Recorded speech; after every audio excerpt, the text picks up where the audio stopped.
नमस्कार, आप देख रहे हैं जी पुरवैया और मैं हूं सैयद हुसैन। सियासत में कुर्सी कवायद से मिलती है, लेकिन कभी कभी किस्मत से भी मिल जाती है। जीतन राम मांझी को किस तबके में रखना चाहिए बताने की जरूरत नहीं है, लेकिन जब से मांझी ने बिहार में सत्ता की सबसे बड़ी सीट संभाली है, उनके सियासी लहजे में तब्दीली दिखाई देनी शुरू भी हो गई है। आज बड़ी बहस में मांझी के लहजे का ही जायजा जानेंगे। बिहार के मुख्यमंत्री जीतन राम मांझी साबित करना चाह रहे हैं कि वो भी सियासत में मंझे हुए खिलाड़ी हैं। जाहिर है उन्होंने लंबा सियासी सफर तय किया है, लेकिन जेडीयू के साथ जो हालात पैदा हुए उसने उन्हें नया मुकाम भी दे दिया। अब मांझी इसके आगे का सफर तय करने की तैयारी करते दिखाई दे रहे हैं, लेकिन किस मकसद और उम्मीद के साथ, ये भी जानना दिलचस्प है।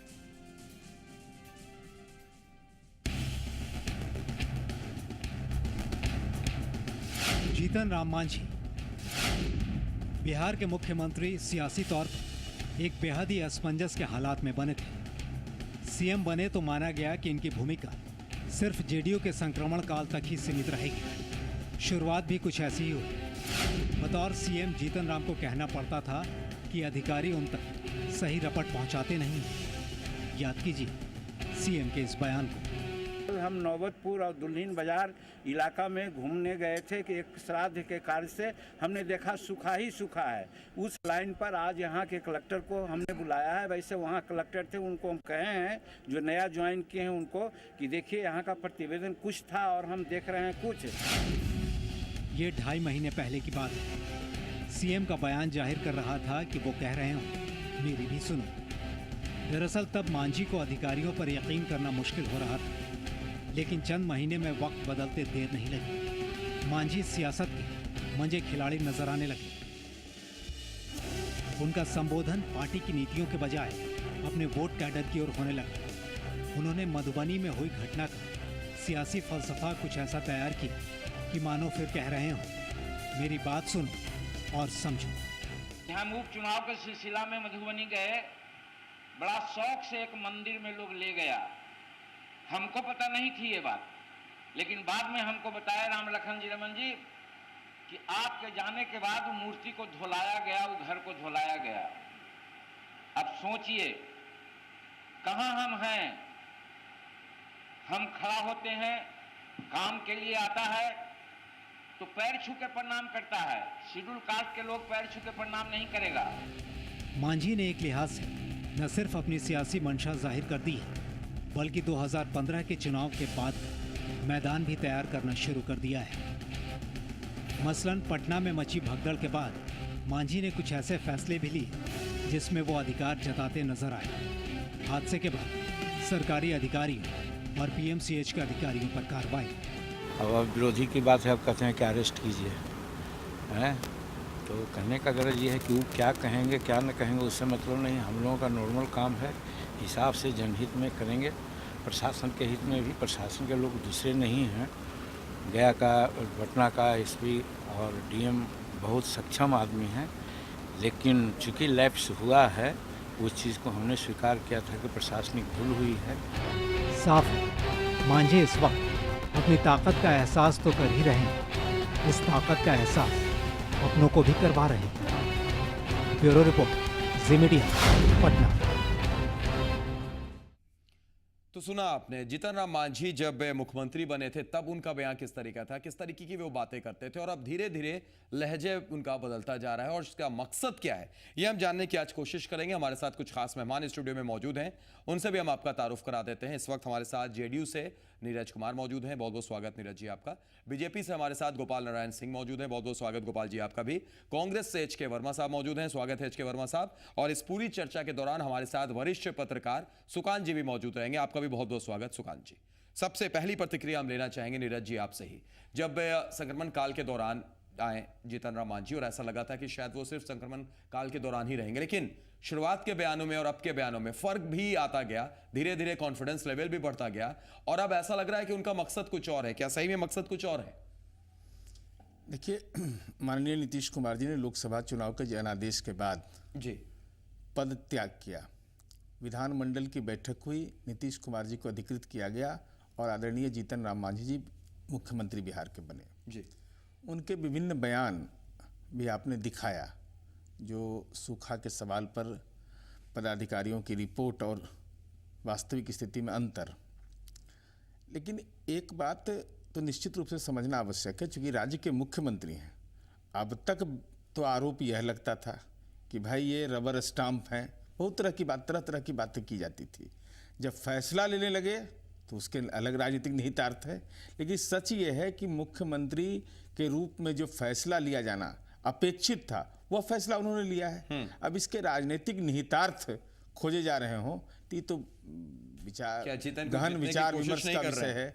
जी, जीतन को जीतने की कोशिश नहीं कर रहे हैं, अपनी ताकत का एहसास नहीं कराने की कोशिश कर रहे हैं। राज्य के मुख्यमंत्री हैं, उनकी ताकत को कौन इनकार करेगा। जी, सत्ताधारी जनता दल के नेता हैं, राज्य के मुख्यमंत्री हैं, उनकी ताकत को चुनौती कौन दे रहा है। जी, कोई चुनौती तो मिल नहीं रहा है। जी, तो इसलिए स्वाभाविक रूप से आदरणीय जीतन राम मांझी जी राज्य के मुख्यमंत्री के रूप में जो फैसला उन्होंने लिया है अभी के हादसे के बाद, दुखद हादसे के बाद, वह निश्चित रूप से एक कठोर प्रशासनिक कार्रवाई को अंजाम उन्होंने दिया है। जी, गोपाल जी जो बात कह रहे हैं नीरज जी, बिल्कुल उसी बात को थोड़ा सा मैं आगे बढ़ाऊंगा। क्या इसे आप कठोर कार्रवाई मानते हैं या अपनी ताकत दिखाने की एक कवायद मानते हैं? क्योंकि आपने वो पुराना बयान भी सुना होगा जब उन्होंने जुलाई के वक्त में दिया था और सीधे तौर पर कहा था बाढ़ की स्थिति के वक्त में, सुखाड़ की स्थिति के वक्त में, कि भाई हमारे पास तो रिपोर्ट ही नहीं पहुंचती है। ठीक यही चीज़ बाढ़ में नालंदा के वक्त में भी उन्होंने कहा। उसके बाद मधुबनी में मंदिर वाला बयान भी आपने सुना, और अब जो बयान उन्होंने दिया और खासतौर से कुछ कड़े स्टेप्स भी उठाए, ये स्टेप्स किस कवायद की तरफ इशारा कर रहे हैं? गोपाल जी, पहली चीज तो जीतन राम मांझी जी को तो पपेट्स बना के लाया गया था, आप भी जानते हैं। लेकिन नीरज जी कह रहे हैं कि अब वो पपेट नहीं। अब वो अब की बात नहीं है, पहले क्योंकि जब ये चुनाव में हार के बाद नीतीश जी जब मुंह दिखाने लग बिहार में नहीं रह गए, तो उन्होंने सोचा कि एक पपेट खड़ा करें जो हमारे पर्दे के पीछे हमारी तो क्या ये पपेट इतना बड़ा स्टेप उठा ले? लेकिन अब उसके बाद जब लगातार उनकी फजीयत होने लगी, थूतू मैं होने लगा, जितना मांझी भी आदमी हैं उनको भी अपने ईगो क्लैश करने लगे, तो उन्होंने कुछ बोलना शुरू किया।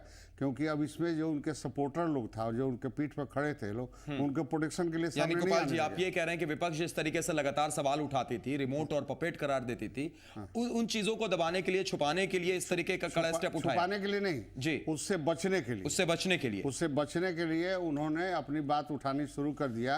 और बात उनको सामने लगा जब भागलपुर वो गए थे तो वहाँ जिंदा जला दिया गया मोटरसाइकिल पे एक दलित का, और वहाँ पर मुख्यमंत्री को कोई जानकारी नहीं। बिहार में जितनी घटनाएं हो रही हैं उसकी उनको कोई जानकारी नहीं। तो बेचारे मुख्यमंत्री पद पर रह के पपेट्स बनना नहीं चाहते हैं, तो अपने को बिहार के जनता के प्रति अपने को जिम्मेदार समझते हुए वो अपना थोड़ा अकुलाहट में अपना बोलना शुरू किए हैं। क्योंकि बीच बीच में जो वो बोलते थे तो उनके बोलने में कोई तारतम्य नहीं था, सिस्टम में नहीं था। अब वो अपने पदाधिकारियों के ऊपर उंगली उठने लगा है। ठीक है, यानी बचने के लिए अपने ऊपर में जिस तरीके से इल्जामात उन पर लगातार लग रहे थे, उससे बचने के लिए उन्होंने ऐसा कहा। नीरज जी मुस्कुरा रहे हैं, वो बयान नीरज जी हम आपसे लेंगे, लेकिन उससे पहले वर्मा साहब, अब आप भी महागठबंधन में शामिल हैं, कांग्रेस भी जेडीयू के साथ है, आरजेडी भी है। इसके बाद जीतन राम मांझी को शुरू से देख रहे हैं और ये आरोप लगता है, आरजेडी भी आरोप लगाती रही है कि कहीं ना कहीं मुख्यमंत्री की बात ही नहीं सुनी जाती है, दूसरों का क्या होगा। लेकिन इधर पिछले कुछ दरमियान बदलाव आया, उनके बातचीत के लहजे में बदलाव आया, उनके बयानों में बदलाव आया, उनके स्टेप्स कड़े हुए। इसके पीछे क्या है? देखिए, ऐसी बात है कि जीतन राम मांझी तो लंबे अरसे से राजनीति में हैं। उस पर हम सवाल बिल्कुल नहीं उठा रहे हैं, मंझे हुए खिलाड़ी हैं, ये बात हमने कही भी। मंत्री रहे, कांग्रेस पार्टी में भी थे, राष्ट्रीय जनता दल में भी गए, अभी जनता दल यू में है। लेकिन कांग्रेस और आरजेडी की तरफ से भी यह बयान आया था, आपको शायद याद होगा, गठबंधन में जाने के बाद भी और गठबंधन से पहले भी कांग्रेस और आरजेडी ये कहती रही है कि कहीं ना कहीं अगर देखा जाए तो जीतन राम मांझी की बात ही कोई नहीं सुनता है, वो दूसरों की क्या करेंगे, ये याद होगा। जीतन राम मांझी है सरल हृदय के आदमी है जी, डिप्लोमेसी नहीं जानते हैं, राजनीति में जो कुछ बात नहीं बोलनी चाहिए जी, तो वो भी बोल जो जाते देखते हैं उसको बोल देते हैं। इसी पर बहुत टीका टिप्पणी होती है, लेकिन उन्होंने इस घटना में कड़ा एक्शन लिया। अभी मेडिकल कॉलेज में गए थे निरीक्षण में, तो वहां कहा कि वहां कोई व्यवस्था नहीं है, जो देखा उन्होंने बोला। और जो गांधी मैदान में रावण दहन के बाद भगदड़ हुई, उसमें भी डिस्ट्रिक्ट मजिस्ट्रेट को, कमिश्नर, ठीक है, यानी अब आप खुश हैं? अब आपको ऐसा लग रहा है कि जीतन राम मांझी जो पपेट नहीं है बल्कि वो कुछ कर सकते हैं, उनकी बात कोई सुन सकता है, कड़े स्टेप्स उठा सकते हैं? ऐसी बात नहीं है। हाँ। जो घटना हुई वह बहुत दुर्भाग्यपूर्ण है। और उसमें राज्य सरकार के जो पदाधिकारी, डिस्ट्रिक्ट मजिस्ट्रेट, उस घटना पर तो हम बात नहीं कर रहे हैं DIG है, अभी, नहीं, वर्मा जी। उसके बारे में भी आप सुनिएगा ना, तो उन लोगों ने असंवेदनशीलता का बहुत बड़ा परिचय दिया, अपने कर्तव्यों का ठीक से पालन नहीं किया। लेकिन जब एक जांच दल का उन्होंने गठन किया है, तो वह जांच दल है तो उसके रिपोर्ट का इंतजार करना ठीक है, रिपोर्ट के चाहिए। इंतजार, वो रिपोर्ट की बात है, हम उस पर अभी बात भी नहीं कर रहे हैं। वर्मा साहब, सुकांत जी, आप बड़े नजदीक से, काफी लंबा दौर, काफी लंबी राजनीति बिहार की भी आपने देखी है।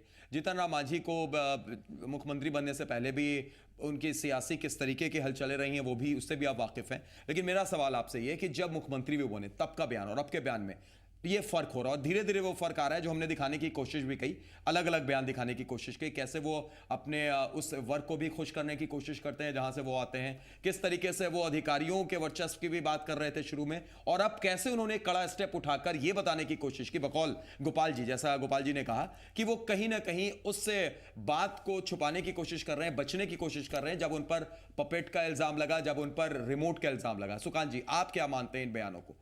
देखिए, मेरी समझ में जीतन राम मांझी जी अब एसर्ट कर रहे हैं, अंग्रेजी में जो शब्द कहते हैं एसर्ट करना, डटे हुए हैं किसी चीज एसर्ट पर कर अपना, रहे हैं वो, जी, जो अपनी राय से, अपनी इच्छा से काम कर रहे हैं। बिहार में कई वर्षों के बाद ये पहला अवसर है कि कोई हादसा हो, मुख्यमंत्री इतना जल्दी एक्शन में आवे। गोपाल बाबू की भी सरकार थी, इनकी भी भागीदारी थी, छठ हादसा हुआ था, उस वक्त। हादसा हुआ था जी, PMCH में इनके भी नेता लोग नहीं देखने गए थे, मुख्यमंत्री, तत्कालीन मुख्यमंत्री तो नहीं ही गए थे, इनके जो नेता लोग हैं जो आज सड़क पर हैं वो भी नहीं गए थे, कोई नहीं गया था। सरकार का प्रतिनिधि पहली बार एक, हम लोग खुद गए थे, मैं खुद नहीं, गया था। आपके उप मुख्यमंत्री थे, आपके स्वास्थ्य मंत्री थे, आपके नगर विकास मंत्री थे। ये आरोप तो खैर नीतीश कुमार पर लगता रहा है, जो आप बोल रहे हैं। वो लोग कोई नहीं गया था। मेरा ये कहना है कि पहली बार कोई मुख्यमंत्री जाके हादसा पीड़ितों का हाल पूछ रहा है, पहली बार कई वर्षों के बाद पहली बार कोई मुख्यमंत्री यह असर्ट कर रहा है कि अधिकारियों को वह तबादला कोई सजा नहीं होती है, कोई दंड नहीं है यह, लेकिन तबादला अधिकारियों का कर रहा है, एक संदेश देने की कोशिश। पहली बार कोई मुख्यमंत्री एक जांच कमेटी की जन सुनवाई करवा रहा है।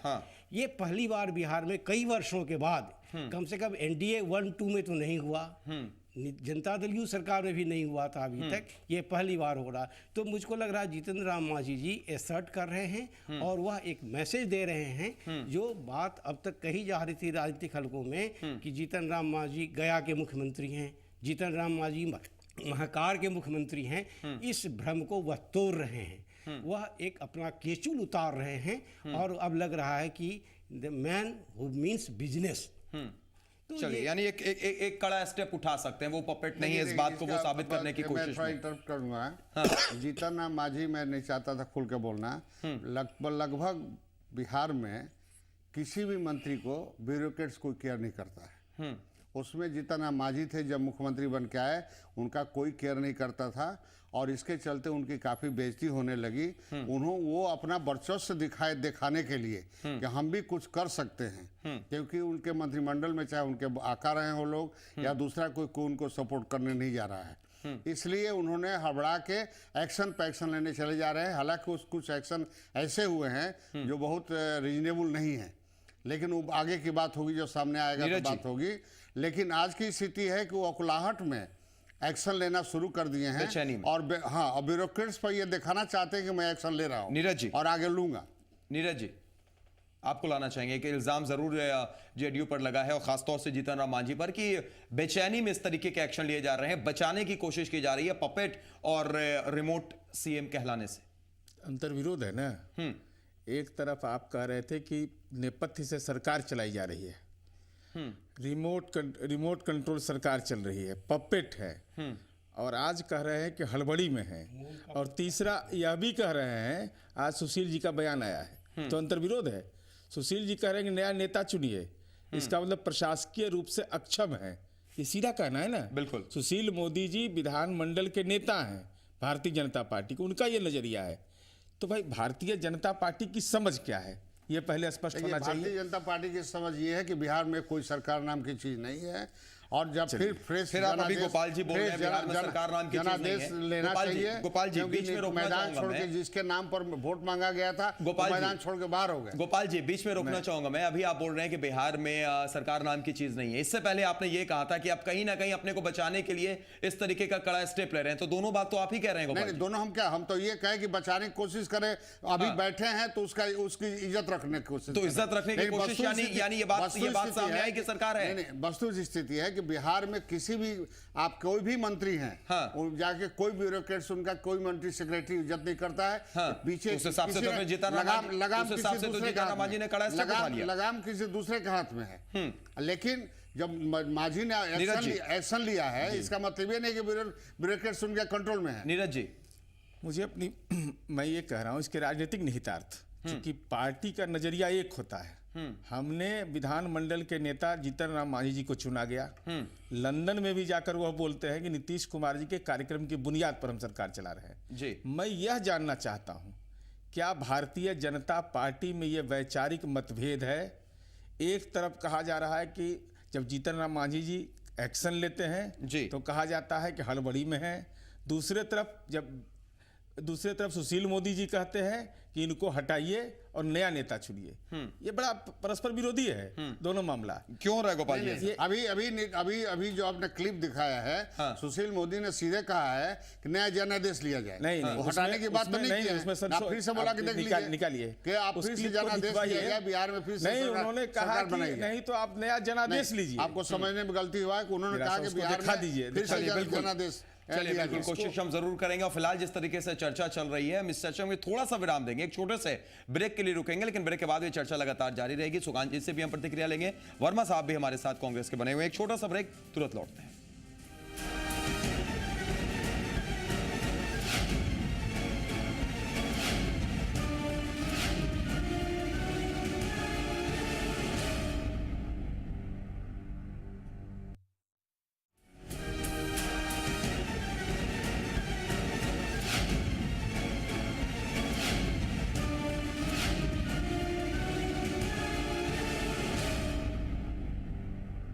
जी हाँ, अब मेरी भी सुनो। स्वागत है ब्रेक के बाद। बड़ी बहस आप देख रहे हैं और आज का हमारा चर्चा है जीतन राम मांझी जिस तरीके से पहले बयान देते थे और अब वो बयान कैसा। ये बात हम इसलिए कह रहे हैं, पीएमसीएच जब वो गए और जब जहां जाकर उन्होंने वहां की व्यवस्था देखी, उस वक्त उन्होंने सवाल उठाया और फिर कड़े स्टेप्स भी कुछ लिए। तबादला भी हुआ अधिकारियों का, कुछ डॉक्टरों का भी तबादला हुआ। उसके बाद अब ये सवाल मौजू हो गया है कि क्या जीतन राम मांझी का मकसद कुछ और है, क्या मांझी का बदल रहा है सियासी लहजा। और इसी पर हम चर्चा कर रहे हैं। कुछ खास मेहमान स्टूडियो में हमारे साथ मौजूद हैं। नीरज जी हैं जेडीयू से, हमारे साथ सुकांत जी वरिष्ठ पत्रकार हैं, गोपाल नारायण सिंह बीजेपी से हैं और एच के वर्मा साहब कांग्रेस से हमारे साथ मौजूद हैं।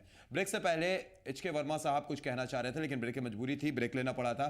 वर्मा साहब, जो चर्चा चल रही थी और जिस तरीके से जेडीयू और बीजेपी के बीच में आपस में बात हो रही थी कि कहीं ना कहीं अगर देखा जाए जीतन राम मांझी अपने आप को बचाने के लिए पपेट और रिमोट कहलाने वाले सीएम से बचने के लिए कुछ ऐसा स्टेप्स उठा रहे हैं, क्या सही में वो बात है या अधिकारों को लेकर वो सचेत हो गए हैं? नहीं, ऐसी बात नहीं है। देखिए, जीतन राम मांझी बहुत लंबे समय से मंत्री हैं और समझते हैं बिहार की जो सामाजिक संरचना है उसमें यह घटना हुई। तो मेडिकल कॉलेज गए तो उन्होंने देखा वहाँ व्यवस्था है, तो मधुबनी में क्या देखा? सुपरिंटेंडेंट को बुलाए नहीं आए। मधुबनी में क्या देखा? बोलना नहीं चाहिए। तो लेकिन आज उन्होंने उस पर एक्शन लिया। ठीक है, कठोर एक्शन लिया। चलिए, वो कठोर एक्शन लिया, लेकिन एक सवाल तो यहाँ पर बनता है सुकांत जी, जिस तरफ आप इशारा भी कर रहे थे वहीं पर आना चाहेंगे। मधुबनी में हमने देखा मंदिर वाले बयान उन्होंने दिया मंदिर पर, और उसके बाद उससे ठीक पहले उन्होंने एक और बयान दिया था कि 23% यहाँ पर दलित की आबादी है, और तो क्यों नहीं कोई जो अगला सीएम है वो 23% से निकल कर आए, दलित ही सीएम बने। अपने आप को हालांकि उन्होंने नाम नहीं लिया, लेकिन दलित का जरूर नाम लिया। तो क्या यहाँ पर उनकी नीति बदल रही है? कुछ और वो सोच रहे हैं, कुछ और सियासत कर रहे हैं, वो 22 और 23% पर उनकी नजर है? देखिए, ये जीतन राम मांझी बहुत दिनों से राजनीति में हैं और राजनीति उन्होंने सीखी है, अलग अलग शेड में सीखी है। उसका प्रशिक्षण उन्होंने अलग अलग शेड में लिया, कांग्रेस में लिया, लालू जी के साथ लिया, नीतीश जी के साथ उनका प्रशिक्षण मंझे हुए खिलाड़ी हैं पूरे तरीके से। तो वो अब स्वाभाविक है, एक आदमी की राजनीतिक आकांक्षा जब जगती है तो वो अपना वो देखता है आधार कहाँ बनता है। निश्चित रूप से जीतन राम मांझी के साथ एक बड़ा वर्ग जुड़ रहा है। हम ये नहीं कहेंगे जुड़ गया है, लेकिन जुड़ रहा है। यह एहसास मांझी जी को है और उस लिहाज से वह एक्शन ना भी करें, लेकिन वह एक माहौल बनाना चाहते हैं ताकि बिहार का वह तबका, जो तबका राजनीति में अभी तक आप ये नहीं कहेंगे बहुत संपन्न है, बल्कि वंचित ही उसको मानेंगे आप, तो वह तबका उनके साथ जुड़े। ये उनकी राजनीति हो सकती है, सहज राजनीति हो सकती है, सहज आकांक्षा हो सकती है। तो मुझको लगता है कि वो जब दलित, महादलित, अति पिछड़ों, वंचितों की बात करते हैं तो निशाने पर कहीं ना कहीं वह उनकी आकांक्षा रहती है। नीरज जी, क्या ये मांझी नीति चल रही है? भाई बार बार माननीय जीतन राम मांझी जी ने स्पष्ट किया है इसको, हाँ, कि हम नीतीश कुमार जी के कार्यक्रम की बुनियाद पर हम अपनी सरकार चला रहे हैं। ठीक है, हो गया, ठीक है। नीतीश कुमार जी ने इस्तीफा दे दिया, उनके बारे में तरह तरह की टिप्पणी की गई, और जब कार्रवाई करते हैं तो कहा जाता है कि अब तो दूसरा रूप इनका आ रहा है। नहीं, हम उन कार्रवाई की बात नहीं, उन बयानों की बात कर रहे हैं नीरज जी। जब उन्होंने मधुबनी में बयान दिया मंदिर को लेकर, जब उन्होंने दलितों को लेकर सीएम की बात कही, उस वक्त उन्होंने नीतीश कुमार का नाम नहीं लिया, बल्कि उन्होंने साफ तौर पर यह कहा कि क्यों ना सीएम इन 23% में आए। बल्कि उन्होंने एक ऐसे लफ्ज का भी इस्तेमाल किया था जो मैं नहीं कर पाऊंगा इस प्लेटफॉर्म पर, और कहा था कि है कोई जो इनके अलावा आ सके। तो यानी वो कहीं ना कहीं देखा जाए तो वो दूसरी तरफ ले जाना चाह रहे हैं, एक पूरे तरीके से सियासी नीति अपना रहे हैं। हो सकता है कि ये जेडीयू की कहीं पॉलिटिक्स हो, लेकिन फिलहाल तो ऐसा लग रहा है कि मांझी नीति चल रही है। नीरज जी, अब देखिए, अब उसका जैसे इंटरप्रिटेशन आप कीजिए, लेकिन पार्टी के विधानमंडल की बैठक में ही तय हुआ है कि 2015 का जो चुनाव होगा वो नीतीश कुमार जी के नेतृत्व में लड़ा जाएगा। जीतन मांझी के बयान से अब ऐसा नहीं लग रहा है, ये मैं क्योंकि वो 23% में तो नीतीश कुमार नहीं है। नहीं, मैं कह रहा हूँ ये पार्टी का औपचारिक रूप से ही निर्णय है। हाँ, तो क्या पार्टी का निर्णय और मुख्यमंत्री का निर्णय अलग है? नहीं, अब हाल के दिनों में लंदन गए, क्या उन्होंने बयान दिया? नहीं नीरज जी, जो मैंने आपसे सवाल किया, आपने बोला पार्टी का निर्णय है, पार्टी का निर्णय। यहाँ पर जीतन राम मांझी ने कहा कि है कोई जो 23% के अलावा बिहार का सीएम बन सके, उस 23% से आगे। तो क्या यहाँ पर फिर इसको सामाजिक जागरूकता के रूप में क्यों नहीं हम मानेंगे? शपथ कीजिए ना। जीतन राम मांझी मुख्यमंत्री हैं जी, मुख्यमंत्री के हिसाब से बिहार के नेता हैं वो जी। अब बिहार के नेता कैसे वो अपना निर्णय लेते हैं जी। अब वहां पर बीच में जब यहाँ से गए पीएमसीएच, तो वहां कहाँ नीतीश जी को खोजने जाए? उनको जो करना वही करना, उनको अपने करना था।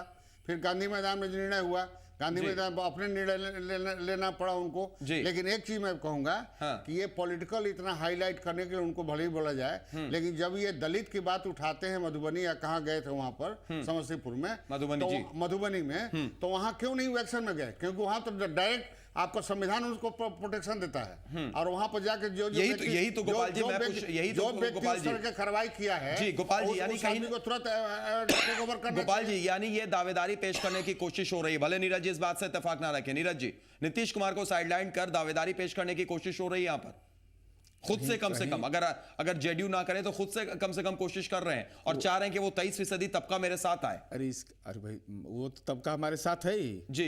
लोकसभा चुनाव में भी अगर सामाजिक ध्रुवीकरण को आप कैटेगराइज करिएगा तो वह तबका हमारे साथ रहा। जो भी हमारी स्थिति रही, उस स्थिति में वह तबका नीतीश कुमार जी के कार्यक्रम की बुनियाद पर रहा। इसमें कहीं कोई इफ बट नहीं है। अब इसके राजनीतिक निहितार्थ हम निकालते रहिए इसका। बता रहे हैं आपसे, इनको तो लाया ही गया था इसलिए कि हमारा अति पिछड़ा, अति दलित जो ग्रुप है उसका वोट हमारे पास। अब जब इनका ओरिजिनल वोट इनसे छटकने लगा तो दिखाने के लिए उनको लाया गया। जब काफी पार्टी में अंतर्विरोध हो गया तो ऐसे व्यक्ति को लाए ताकि उनका कुछ वोट से सिकुड़ रहे, और वो आदमी जो वोट सिकुड़ रहा है, जब उसको धीरे धीरे उसका अहम बढ़ने लगा तो अपना कद दिखाने लगा। मुख्यमंत्री का अपना एक हैसियत होता है, मुख्यमंत्री प्रदेश का नेता हो तो अपना दिखाना शुरू किया। एक बात तो आज स्पष्ट हो गया ना कि अब तक यह आरोप लगता था कि नेपथ्य से नीतीश कुमार जी सरकार चला रहे हैं, तो भारतीय जनता पार्टी इसमें तो वापस ले लिया। नहीं, अब नहीं है वो। भारतीय जनता पार्टी कहती है अब नीतीश कुमार का धीरे-धीरे, नहीं सुनिए, भारतीय जनता पार्टी ये कहती है कि नीतीश कुमार का पैर धीरे धीरे बिहार के राजनीति से उखड़ रहा है। उन्हीं के द्वारा बनाए हुए लोग उनको केयर नहीं करते। यानी गोपाल जी, आप नीरज जी से ये पूछना चाह रहे हैं कि नीतीश जी को साइडलाइन कर मांझी जी आगे आ रहे हैं, ये दावेदारी पेश कर रहे हैं गोपाल जी? देखने से जो नीरज जी एक इल्जाम और आगे भविष्य की बात जो कहीं ना कहीं अगर देखा जाए करने शुरू कर दिए हैं। नीरज जी जवाब दीजिए क्या? गोपाल जी के इस बयान का कि नीतीश कुमार को साइडलाइन किया जा रहा है या फिर उन्हीं पर ये दौर भारी पड़ गया? अरे 7 समुद्र पार जाकर के तो बोल रहे हैं। हाँ। नीतीश कुमार जी के कार्यक्रम की बुनियाद पर चल रहा है। ये हमारे यहाँ वाला मामला, वहाँ वाला मामला है कि राष्ट्रीय उपाध्यक्ष या मेंबर ऑफ पार्लियामेंट कह रहा हो कि हमारा चपरासी की स्थिति है। जी भाई जिस व्यक्ति पर आरोप लग रहा था, आप हम नहीं आरोप लगाए थे, हम तो कह रहे थे सर्वसम्मति से नेता चुने गए हैं। जी तो जब वह महादलित समुदाय के थे तो जो नजरिया था बीजेपी का वो तरह तरह की बातें कर रहे थे। आज जब ये हो रहा है तो अंतर विरोध दिखाई पड़ रहा है। देखिए भाई दल का फैसला एक होता है। देखिए 2 चीज़ है। अभी एक घटना गांधी मैदान का हुआ और पीएमसीएच का हुआ, इसको लेके आप इतना आगे बढ़ गए।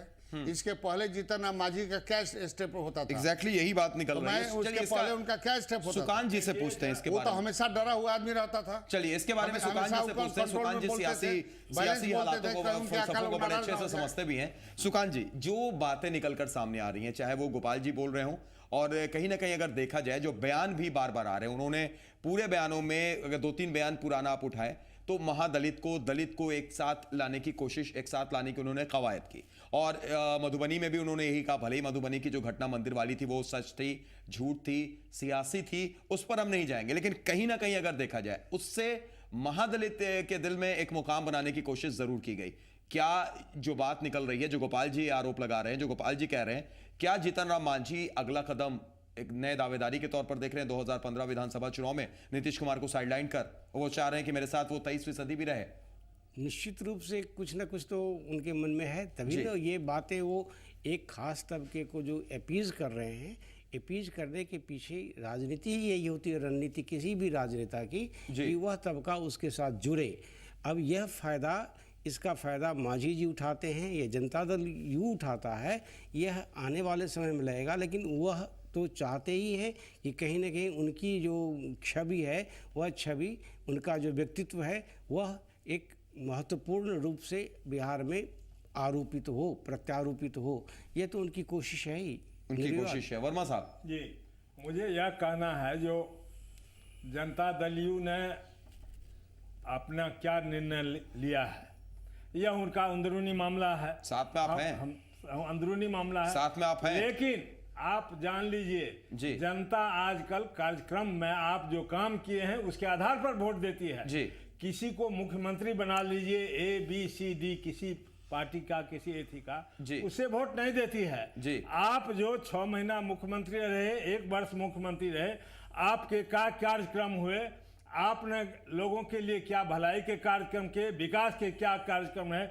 उस आधार पर वोट देती है जी। तो लेकिन आप अंदरूनी मामला कह रहे हैं, ये अंदरूनी मामला कैसे हो सकता है? आप तो साथ में ही हैं। आप नहीं, साथ में हम लोग तो धर्मनिरपेक्षता के कारण उसको समर्थन दिए। उस सरकार में तो हम लोग नहीं ना है जी। हम लोग जीतन राम मांझी के बाहर से समर्थन दे रहे हैं। जीतन राम मांझी के स्टेप्स को आप कैसे देख रहे हैं? क्या सही में ऐसा दिख रहा है जो गोपाल जी बता रहे हैं, जो सुकांत जी बता रहे हैं कि वो नीतीश कुमार की जगह? अभी तो उन्होंने बड़ा गांधी मैदान की जो घटना हुई, मैं सिर्फ गांधी मैदान की घटना पर बात नहीं कर रहा हूं, मैं आपसे टोटल बयान की बात कर रहा हूं। पिछले कई सारे बयान मैं आपको दिखा रहा हूं, चाहे वो मंदिर का बयान हो, चाहे वो दलित को एक साथ लेकर चलने का बयान हो, या शुरुआत का बयान हो। वर्मा जी, वो जनता दल यू के विधायक दल के नेता हैं जी, नाते मुख्यमंत्री है जी, तो अपने वोट बैंक को पक्का करने के लिए ये कार्यक्रम कर रहे हैं, ये मानते हैं आप? इसमें कोई बुरी बात नहीं है, बुरी बात नहीं है, का नेता आता है, चलिए बुरी बात नहीं है, लेकिन इस बात को आप मानते हैं कि वो एक दल को, जिस दल से, जिस तबके से वो आते हैं, उस तबके को आगे ले जाने के लिए और अपने साथ रखने के लिए बातें कह रहे हैं। दो बात है मेरे ख्याल से। एक तो अगर कार्यक्रम आप देखेंगे तो जीतन राम मांझी ने कोई ऐसा कार्यक्रम अभी तक नहीं दिया है जो नीतीश कुमार के निर्धारित कार्यक्रमों से अलग होता हो।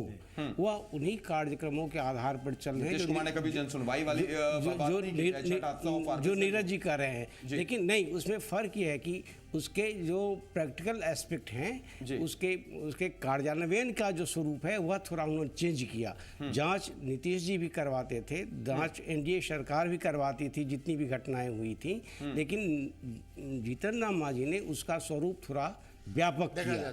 और वह जो व्यापक किया तो कहीं कार्यक्रम में तफरका नहीं है, आपको कार्यक्रम के कार्यान्वयन में स्वरूप में तफरका रहा। विकास की जो नीतियां हैं, एक मिनट, भागलपुर के दलित जलाने वाले कांड क्या पता है, जितने भी वहां पे इन्वॉल्व थे उन पर उसको छुए नहीं उस समय। मधुबनी में जो घटनाएं हुई उसको सामाजिक दृष्टिकोण से उस पर उन्होंने एक्शन नहीं लिया, इसलिए कि अपने वोट बैंक को वो डिस्टर्ब करना नहीं चाहते। ये अफसर थे, अफसरों के ऊपर करने से इनका वोट बैंक पर असर नहीं पड़ता है, इसके वजह से इन्होंने इस पर एक्शन किया। सामाजिक दृष्टिकोण से अगर ये दलित यानी बहुत सोच समझकर हर एक चाल गोपाल जी आपके हिसाब से हर एक चाल सोच समझकर चली जा रही है। ये एक तो मंजे हुए खिलाड़ी की तरह कर ही रहे हैं जो हमने पहले भी बताई। फिलहाल एक छोटे से ब्रेक के लिए रुकेंगे, ब्रेक के बाद लौटेंगे, इस चर्चा को और भी आगे बढ़ाएंगे। नीरज जी से ये भी जानना चाहेंगे जो बात अभी सुकांत जी ने कही कि नीतीश कुमार और मांझी में आखिर फर्क क्या है, क्योंकि यही दो नाम है जो लगातार घूम घूम के इस विधानसभा 2015 विधानसभा में सामने आ रहे हैं। छोटा सा ब्रेक, उस पर भी करेंगे चर्चा।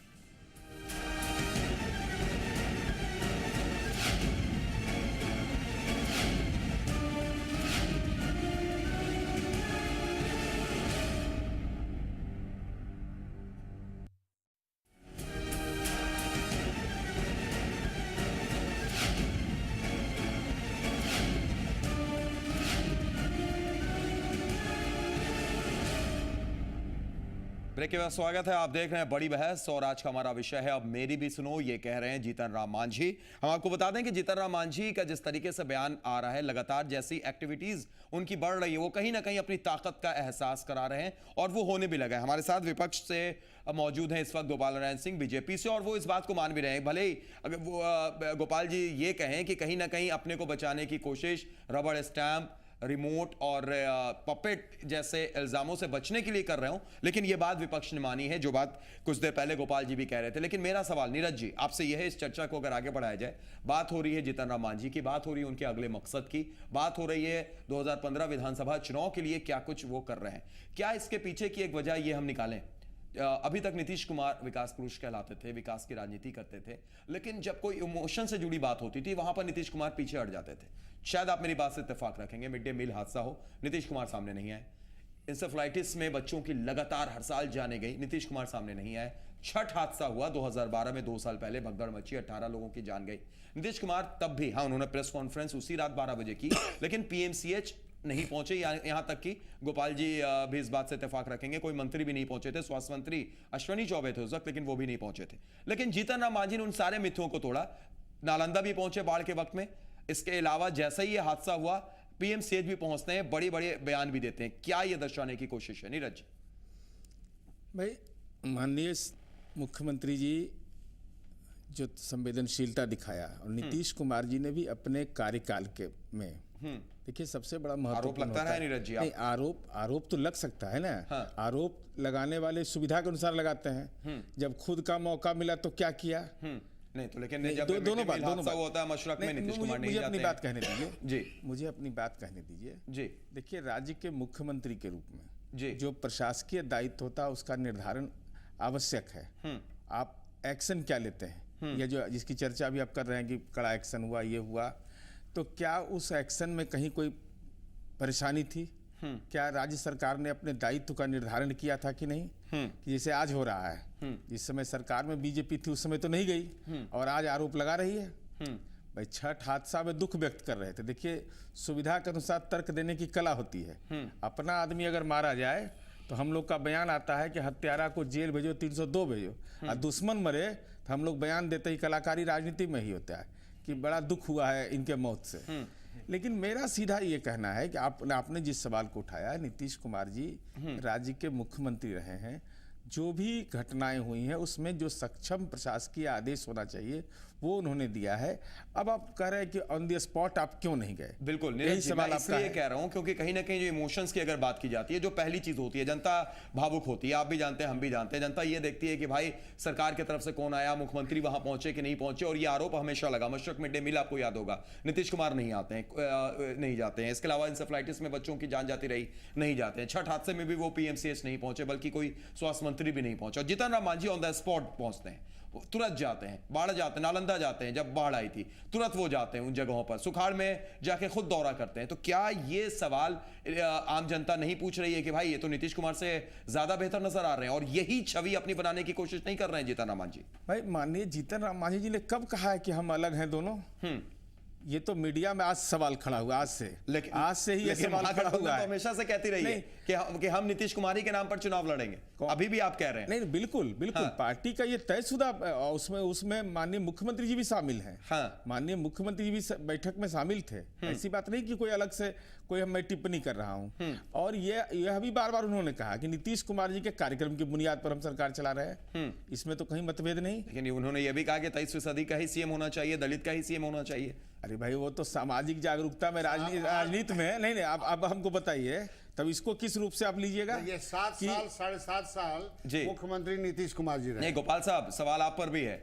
छठ हादसा हुआ, फारबिसगंज कांड हुआ, एनडीए की सरकार थी। छठ हादसे में क्या स्वास्थ्य मंत्री अश्विनी चौबे बीजेपी से आते हैं, क्या वहां पर पहुंचे अश्विनी चौबे साहब? आप फुटेज निकाल के देख लीजिए जी। छठ कांड में मैं वहां बैठ कर इमरजेंसी मैं स्वास्थ्य मंत्री की बात कर रहा हूँ। मैं स्वास्थ्य मंत्री की बात, मैं आपकी बात नहीं कर रहा हूँ। नहीं, आप प्रदेश अध्यक्ष उस वक्त थे, ठीक है, लेकिन मैं बात कर रहा हूँ सुशील मोदी जी गए कि नहीं सो बताइए ना जी। अब सबकी जिम्मेदारी नहीं है कि कौन गया कि नहीं। राज्य के मुख्यमंत्री थे। अगर मुख्यमंत्री के कार्यशैली पर सवाल उठा, पटना के थे, बिहार में और भी काम होते हैं जी, और भी मंत्रियों का काम होते हैं, वहां गए होंगे जी, वहां नहीं गए होंगे, लेकिन पार्टी की तरफ से रिप्रेजेंट करने हम लोग तो गए थे वहां बैठ के। नहीं पार्टी के चलिए ठीक है। देखिए, 2 चीज मैं कर रहा हूं अभी जी। थोड़ा सा जीतन राम मांझी को आप लोग अंडर वैल्यू कर रहे हैं। अंडर वैल्यू कहां कर रहे हैं? उनका तो वैल्यू बढ़ा रहे हैं। वो नीतीश कुमार को स्ट्रेस कर सकते हैं, हम ये बात कर रहे हैं गोपाल जी। मैं ये चीज कर रहा हूँ। आज जीतन राम मांझी जी 2 घटनाएं ऐसी हुई बिहार में, उस पर आंदोलन बिहार में खड़ा कर सकते थे, लेकिन अपने सिवाय, क्योंकि इनको तो उनका अपने वोट बैंक की रक्षा के लिए बनाया गया है, तो अपनी वोट मिले ना मिले, दूसरा वोट बैंक इनका घबराए नहीं आपके एलाइड का, इसके चलते बेचारे दबे हुए हैं। कौन से ऐसी? मैं जैसे हमने 2 उदाहरण अभी दिया, आपके 2 बार टीवी पर दिया हूं मैं। हाँ, तो इन दोनों घटनाओं में ये चाहते तो आंदोलन खड़ा कर सकते थे बिहार में, और दलितों को सामने लाके खड़ा कर सकते थे कि सब कोई मंदिर में जाकर बैठ के पूजा पाठ कर सकता था, लेकिन नहीं किए। वो वहां से अपने को बच के निकाल दिए। लेकिन मधुबनी की बात तो उन्होंने ही निकाली सबसे पहले। जो बिहार में दलितों के लिए करना था वो उन्होंने नहीं किया। मधुबनी की घटना का जिक्र सबसे पहले उन्होंने किया। गया में आते के साथ जब वो लंदन से आते हैं, आपको याद होगा पूरा गांव में जब प्लान जारी था, आप उन्होंने जिक्र किया, उस पर एक्शन में क्यों नहीं गए? वहां जाकर बैठ के पूरा गांव का एक्शन उन्हीं के बोलने के बाद हुआ था। क्या जो गिरफ्तारी हुई थी कुछ लोगों की, बैठ जाना चाहिए। नीरज जी, ठीक है, आओ, तुमको हमारे सामने 2 मुख्यमंत्री हैं बिहार में, उनकी क्षमता है।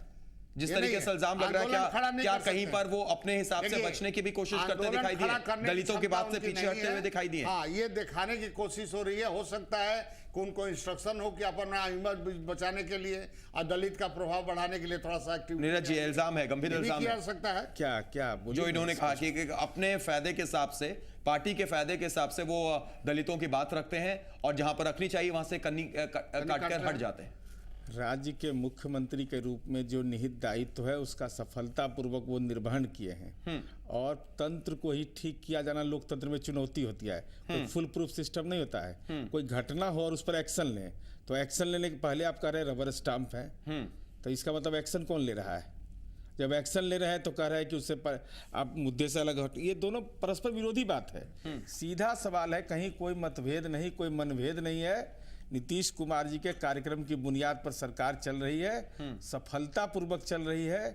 जिनको परेशानी हो रही है, राजनीतिक रूप से परेशानी हो रही है, उनके बयान में तरह तरह का, अब पता नहीं चल पा रहा है कि महादलित समुदाय के अगर मुख्यमंत्री हैं, इनके प्रति अगर कुछ बोलेंगे तो उसका क्या रिफ्लेक्शन होगा। लेकिन नीरज जी, सवाल तो यही बन रहा है ना कि पहले वो भले ही कहते होंगे जो आप कह रहे हैं कि नीतीश कुमार का वो नाम लेते हैं, नीतीश कुमार से अलग नहीं है, लेकिन पिछले कुछ बयानों में तो उन्होंने नीतीश कुमार को साइडलाइन कर दिया। उन्होंने तो सीएम की दावेदारी के लिए दलित वर्ग की बात कही है। अरे वो सामाजिक जागरूकता के रूप में होता है, इसको इस रूप में पार्टी के विधानमंडल में बैठा, यानी कहा कुछ जाता, किया कुछ जाता। नहीं, लंदन में जाकर के बोल रहे हैं, 7 समुद्र पार, जहां पूरे दुनिया में जहां सुनता हो, बिहार में आकर बयान दे रहे हैं कि 23% के अंदर से ही नहीं। उसके पहले का ये बयान है, उसके पहले का बयान। ठीक है, चलिए, वो पहले का बयान था, ये कहते हैं, वहां जाके वो कहते हैं, तब तो एक और सवाल खड़ा हो जाता है मुख्यमंत्री के बयानों पर कि वो क्या कहना चाह रहे हैं। मुख्यमंत्री का बयान तो लोक संवाद का बयान है, तरह तरह का बयान आता है। सुकांत जी, नहीं, मैंने पहले भी कहा था कि वो एक कार्यक्रम जहाँ तक है वो जी। नीतीश जी के कार्यक्रम को फॉलो कर रहे हैं, लेकिन उसके में कार्यान्वयन का स्वरूप जो है उसमें मांझी जी थोड़ा तफरका ला रहे हैं। यह तफरका उनको उनके व्यक्तित्व के एक नए आयाम को विकसित कर रहा है या प्रक्षेपित कर रहा है। जी। यह जीतन राम मांझी की राजनीति भी हो सकती है और मांझी नीति भी हो सकती है। मांझी नीति भी चलिए हो बिल्कुल, एक सकती है। छोटा सा ब्रेक ले रुकेंगे। वर्मा साहब आप कुछ कहना चाह रहे हैं, लेकिन ब्रेक के बाद हम आपके पास आएंगे। छोटा सा ब्रेक, तुरंत लौटते हैं।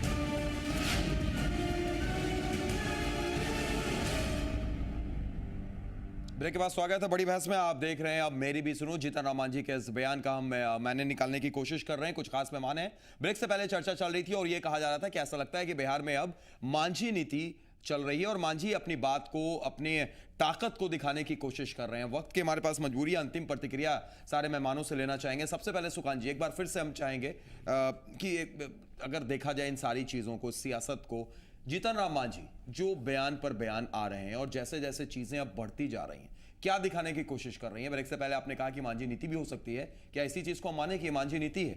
अपने दावेदारी पेश करने की कोशिश हो रही है, ताकत दिखाई जा रही है। सबसे पहले तो मैं कहूँगा आपकी जो ये है, जब मेरी भी सुनो जी, तो मैं कहूँगा इसको थोड़ा चेंज कर देते आप, अब मेरी ही सुनो। अब मेरी ही सुनो जी। तो मांझी जी का ये जो नया रूप हो रहा, अवतार जो ले रहे हैं जी। इसमें यह ज़्यादा मौजूद है कि अब उनकी सुनी जाए। जब जिसको कि अब तक बिहार का विपक्ष, बिहार का मीडिया, बिहार का समाज बहुत तरजीह नहीं दे रहा था, तो ये गांधी मैदान के हादसे के बाद मतलब जो उनकी गतिविधि हुई, यह कोई बहुत महत्वपूर्ण नहीं है। लेकिन बड़ी बात यह है कि पिछले कई दशकों के बाद पीएमसीएच के डॉक्टरों पर उन्होंने कार्रवाई की। यह कार्रवाई बहुत मामूली है, कोई कार्रवाई नहीं है, लेकिन बहुत मामूली है। फिर भी यह साहस एक मुख्यमंत्री के तौर पर बिहार में कई दशकों के बाद पहली बार हुआ है। तो जीतन राम मांझी जी, जो मैंने पहले भी कहा कि एसर्ट कर रहे हैं, वह एसर्ट अब मांझी नीति के तहत हो रहा है या जनता दल यू नीति के तहत हो रहा है, नीतीश नीति के तहत हो रहा है, यह अभी देखना बाकी है। नीतीश गौन है फिलहाल, अगर देखा जाए अभी जो चीजें चल रही हैं, ऐसा लगता है नीतीश गौन है। वर्मा साहब देखिए, मांझी जी महादलित परिवार के हैं, मुख्यमंत्री हैं, अभी थोड़ा ही समय हुआ है और जरा हमारी बिहार के लोगों को जरा सा उनको और समय देना चाहिए। जब कैसा कार्यक्रम करते हैं, विकास के कार्यक्रम करते हैं, समय पूरा दे रहे हैं, समय की कहाँ बात हो रही है? यानी वर्मा साहब आपके भी दिल में है कि समय इतना देना हमारे चाहिए कि दिल में नहीं है, 2015 में आगे बढ़ा देना चाहिए, तभी तो समय मिलेगा। महादलित परिवार से हैं और हमको लगता है भोला पासवान शास्त्री के बाद इस वर्ग से जब तारीफ कर रहे हैं वर्मा साहब, तारीफ नहीं कर रहे हैं। दास जी, रामसुंदर दास, हाँ, रामसुंदर दास जी हुए थे, उसके बाद ये हुए हैं। तो थोड़ा सा अभी कम ही समय हुआ है। चलिए, और जैसा कार्यक्रम ही कर रहे हैं जी, तो थोड़ा और उनको समय मिलना चाहिए। समय मिलना चाहिए। गोपाल जी, कहीं ना कहीं एक बात तो मानना पड़ेगा आपको, पॉजिटिव नोट पढ़ लें इसको, हम नीतीश कुमार को डिस्प्लेस करके एक नया दावेदार के रूप में देखें या जो भी देखें, कहीं ना कहीं गोपाल जी इस बात को तो आप मानेंगे कि अब रबड़ स्टैम्प अभी हम और साथ ही साथ जो पपेट की बात हो रही थी वो शायद नहीं है। नहीं, देखिए अभी ये 2 घटनाएं सिर्फ हुई हैं। गांधी मैदान के बाद हम थी, उसके बाद अभी वाच कीजिए आगे क्या होता है, क्या क्या स्टेप होते हैं इनके, उसके बाद इनके ऊपर कोई सर्टिफिकेट। तो आप क्या मान रहे हैं?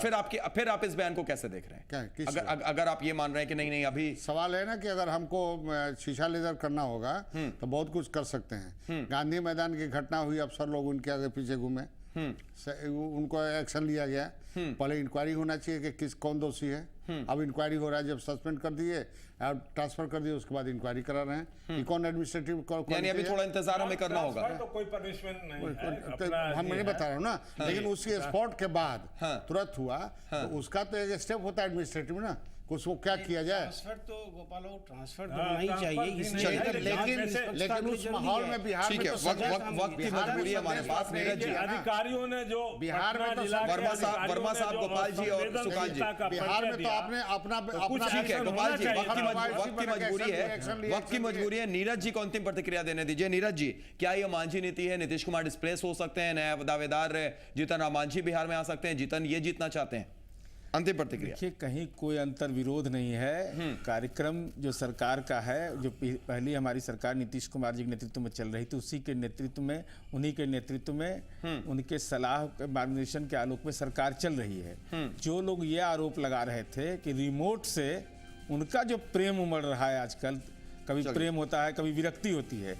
दूसरा, आप इससे डर नहीं रहे, इसको पॉजिटिव रूप में ले रहे हैं। नीतीश कुमार को कोई डिस्प्लेस करने की कोशिश का वायदा नहीं है। कहीं कोई सवाल पैदा नहीं होता है। हाँ। लंदन जाकर के बोल रहे हैं और बिहार में कुछ और बोल रहे हैं। लंदन जाके क्या बोल रहे हैं वो नहीं पता, बिहार में कुछ और बोल रहे हैं, ये जनता जान रही है। इन बातों को कहा है। हाँ। और दूसरा, हाँ।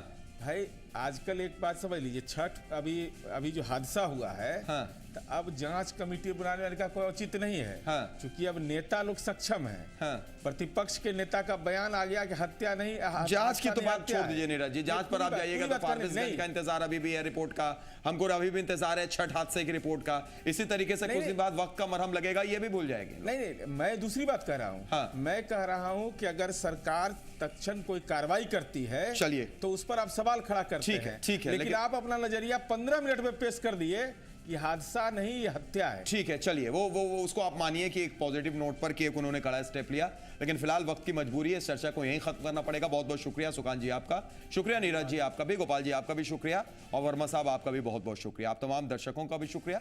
तो बड़ी बहस में आज के लिए इतना ही, दीजिए इजाजत, नमस्कार।